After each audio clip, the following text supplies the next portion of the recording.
Trafik kazaları gerçekten de son zamanlarda çok fazla artmaya başladı. Bununla ilgili trafik kazasının mağduru olan tarafların bir defa çeşitli kanallarla haklarını arama olanakları bulunmaktadır. Trafik kazası ölümlü veya yaralamalı ise zaten bu mahkemelere intikal etmektedir. Öncelikle Cumhuriyet Savcılıkları gerekli olan soruşturmayı yaptıktan sonra kamu davası açmaktadır. Ve şoför olan kişi, yani aracı kullanan ve kusurlu olan kişi yerine göre Ağır Ceza Mahkemesi'nde, yerine göre Asliye Ceza Mahkemesi'nde yargılanmaktadırlar. İşin cezai boyutu böyle. Bir de mağdur tarafı açısından işin maddi boyutu bulunmaktadır. Mağdur olan kişi karşı tarafın sigortasına, yani kazaya sebebiyet veren aracın sigortasına başvurmak suretiyle maddi zararlarını talep etme hakkına sahiptir. Öncelikle arabulucuya başvurup oradan bir netice alma gayreti içerisinde olmalıdır. Arabulucuda çözüm çıkmazsa zararlarını, uğradığını iddia ettiği zararları mahkemeler üzerinden de talep etmektedir. Böyle bir durumda mağdur olan kişi eğer yakınlardan birini kaybetmişse destekten yoksun kalma tazminatı ve manevi tazminat talep edebilir. Eğer kendi vücudunda bir hasar meydana gelmişse, kalıcı bir sakatlık ve engelli durum meydana gelmişse yine iş gücünün azalması oranında bir tazminat, manevi tazminat, bakıcı gideri dahil bir dizi tazminat talep edebilmektedir. Bu konuda zaten arabulucularımız aktif olarak çalışmaktadır.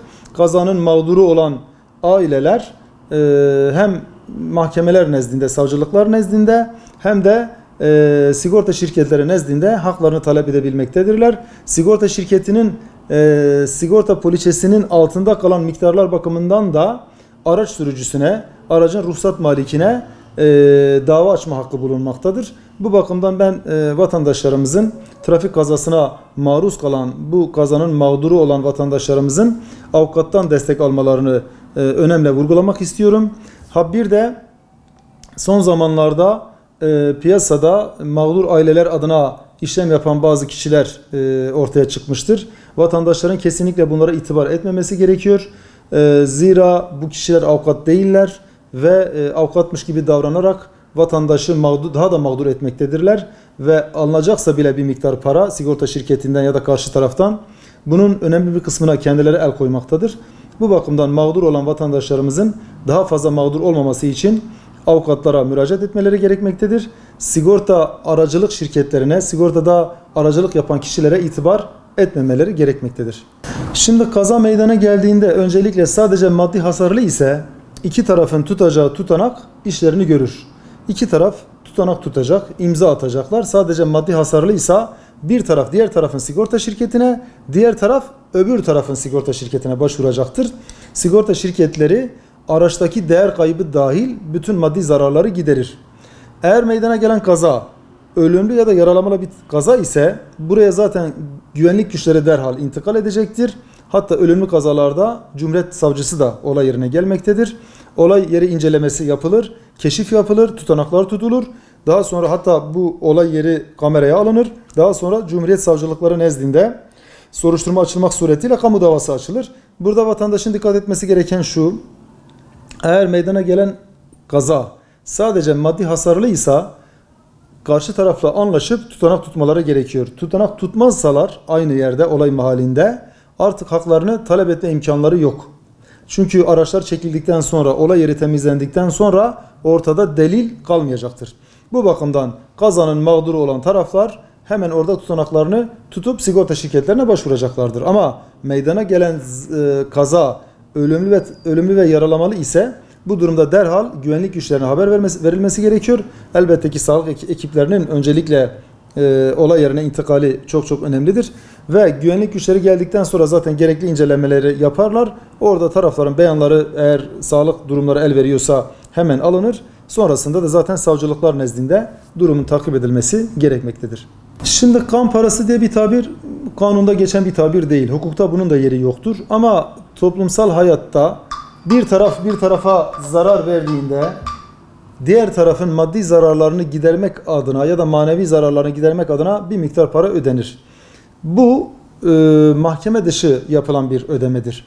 Ama zaten demin ifade ettiğim gibi ölümlü kazalarda taraflar kendi zararlarını mahkemeye intikal ettirdikleri zaman destekten yoksun kalma tazminatı ve manevi tazminat talep etmektedirler.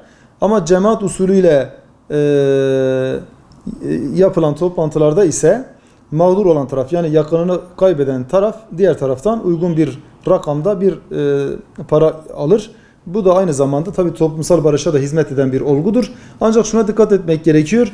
Yani cemaatin sıkıştırmasıyla, toplumsal ve mahalle baskısıyla bir rakama kabul ettirmek de doğru bir durum değildir. Zira kendi yakınını kaybeden kişiler hem maddi hem de manevi yönden büyük zarar içerisine girmektedirler. Yani eğer bir rakam önerilecekse de bunun gerçekçi bir rakam olması gerekmektedir. Eğer meydana gelen yaralanmalı trafik kazası hafif nitelikli bir yaralama meydana getirmişse bu şikayete tabidir. Mağdur olan taraf, yaralanan taraf karşı taraftan şikayetçi olmazsa 6 ay içerisinde artık şikayet hakkını kaybedecektir. Dolayısıyla şoför hakkında, kusurlu olan sürücü hakkında bir kamu davası açılamayacaktır. Bu tamamen şikayete bağlıdır. Uygulamada sık sık önümüze gelen bir durum. Trafik kazası meydana geldikten sonra bir taraf hafif yaralandıysa savcılığa şikayet etmeyi aklından geçirmemektedir. O sadece trafik sigortasının tazminat boyutuyla uğraşmaktadır. Ve 6 aylık şikayet süresini geçirdikten sonra da artık kusurlu olan sürücüden şikayetçi olma hakkını da kaybetmektedir.